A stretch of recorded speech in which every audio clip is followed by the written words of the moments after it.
Hello everyone, it's me, Short Nature here, back with a brand new video. So this week's article's video is going to be pretty short. There's nothing really major coming out about this article, except maybe some key things in the sandboxes.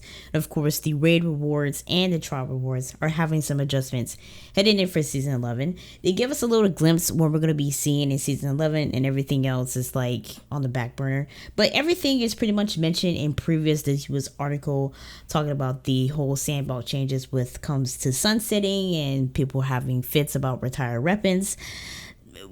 For me, that was a long opinion discussion that I want to talk about heading in for season 11. So there's going to be tons of videos going up this week and heading into this weekend talking about some of the things that we're going to be seeing on June 9th. We're going to be seeing the reveal of Destiny 2, of the future of Destiny 2. That is going to be the fall DLC. And of course, finally, some changes that we're seeing in season 11. They have not mentioned anything about artifacts, what artifacts we're going to get, or what's going to be in the season pass. They have not mentioned anything what we're going to see so far. But in the meantime, let's talk about some things that really caught my eye in the preview for the update 2.9 that's going to be happening next week. There's a piles of patch notes to go through, so let's take a quick moment to look through some of the changes. Now, they talk about the Everest store and all that stuff. I don't know if you guys really care about that. Like I mentioned, this week's article will be in the description down below. So if you guys want to check out what's changes coming into the Everest store, they have been changing that every freaking season. It seemed like hopefully that these changes for season 11 heading into year 4 in season 12 will be the final changes to Everest because it needs to be changed. Some key things that they mentioned is that season pass, that's the only thing they mentioned about the season pass, is adding additional 2,000 bright dust to the season pass. That's the only thing that they ever mentioned about the season pass, was adding more additional bright dust. That was it. Once again, we communicate season 11 silver only items at the beginning of the season.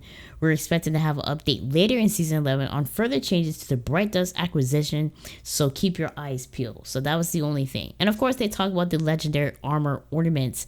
As noted in the previous Swiss article from previously, we shift the season 11 armor offering to be a gameplay reward for inspirational content. I think that is the best option to do because there were some legendary armor sets that I wanted to get, but unfortunately they were for past seasons. So hopefully that those armors that I didn't get will be added additional for season 11, so I can get those through gameplays like the raids, the crucible, the nightfall strikes, or whatever that I'm doing. I'll be able to get those through that activity. But most importantly, we're going to talk about the sandbox. The sandbox has really caught my eye in this week's article, talking about enhanced auto rifle loader, fusion rifles, and bow loader armor mods are now have a chance to drop from Pinnacle mod sources. So that is something really looking forward to. And it says something about the powerful friends armor mods will no longer stack. If multiple copies of this mod are equipped, the mods will provide no bonus stats. Another thing that they mentioned that's coming into season 11 is only solar seasonal mods are intended to stack, not part of the arc mods are intended to have a stacking functionality. Powerful Friends grants plus 20 mobility, which players can leverage to get their 3 stat columns to the max of 100 points. The mods is not price insignificant to justify its benefits, and increasing its cost can have an adverse effect on its primary benefit usage. Season 11 introduced a nude arc mod.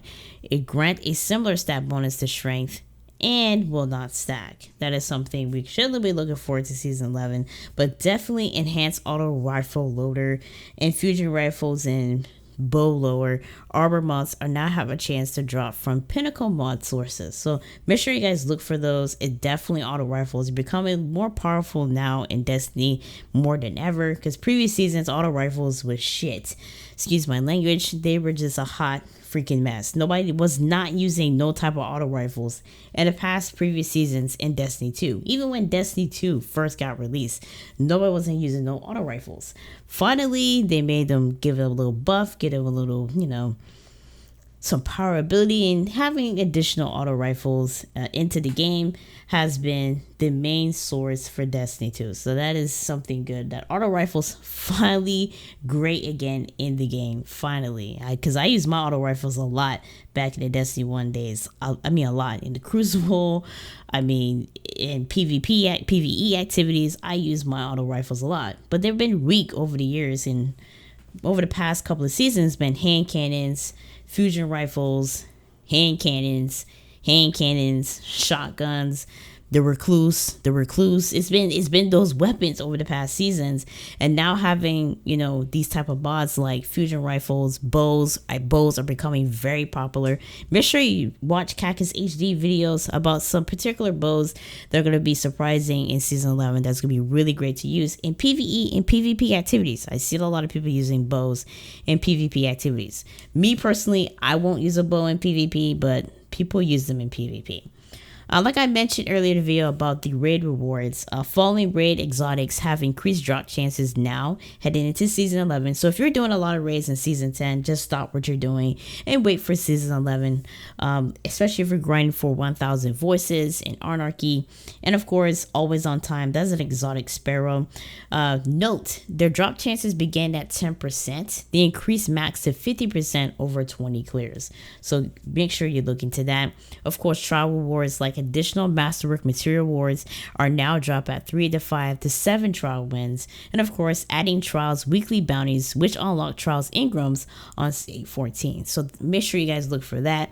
Me personally, I think they need to fix trials. I think trials is just not there yet.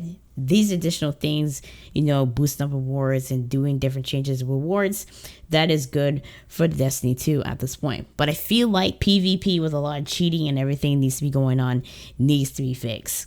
Like I mentioned earlier in the video, they were talking about the controller remapping feature for gameplay actions will be coming to Destiny for all players in the season of Redacted. I don't know. They ain't say season 11 or season 12. They just said season of the Redacted. So it may be coming in maybe season 11 or season 12. We just have to wait and see, because this type of feature does take a long time to really do. So you might see it in year 4. You may. We don't know. So yeah, that's pretty much it for this week's article. Yeah, there was nothing really mentioned about anything about season 11. But before we close this out, before we move on, I want to tell you guys what's going to be happening for June 9th on that reset day. So pretty much closing time. You don't have to go home, but you surely definitely get your triumphs done before the servers go offline next Tuesday. Player support has a full roundup of what will be gone for season 10. So with season of the Worthy ends on weekly reset on June 9th, there will be a number of items and activities and triumphs will no longer be available to players. Some of these items include the season pass of Season of the Worthy, or Worthless if people like to say, or any available bonuses, Season of the Worthy seal, and the Almighty title. Please note the Almighty title must be claimed and equipped. Access to European Dead Zone, Moon, and IO Seraph bunkers are going to be gone. And of course, the Warmind seasonal artifacts and players' power increase from said artifact will be wiped and go back to your normal power level. Seraph Tower's public events that I feel like should have been a 6-player activity will no longer be available. And the Fourth Horseman and the Felt Winter's Light quests. Make sure you guys get those done. They will be gone. Fourth Horseman is pretty easy. Just gotta make sure that the query is available in the European Dead Zone bunker at that time. I think it's like a rotating thing, so make sure that on that day, maybe today or tomorrow, that you will be able to get your Fourth Horseman quests. I don't have a guide on how to get the Fourth Horseman quests. I don't think. I do have Front Runner's Light quests. You can get that done. And once you get that done, it is available in the collection tabs now. They did fix the issue, so you can get it on 3 of your characters. You don't have to do the quest 3 times. You can get it in the collection tabs.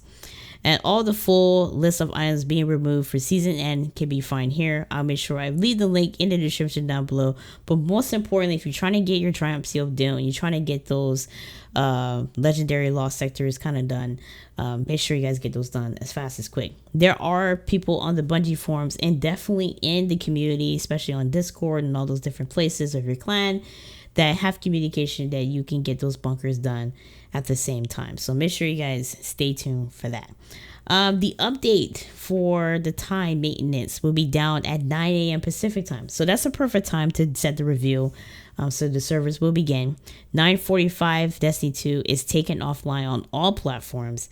And at 10 a.m. Pacific time, Destiny 2 update will begin rolling out across all platforms and regions.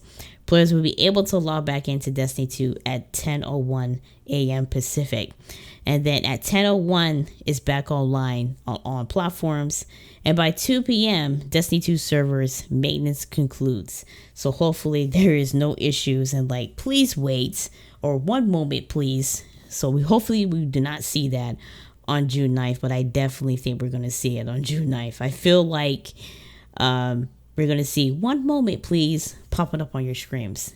Of course, they were talking about other issues and other things that are coming into Destiny 2, like some upcoming resolved issues and current known issues. Make sure you guys check those out.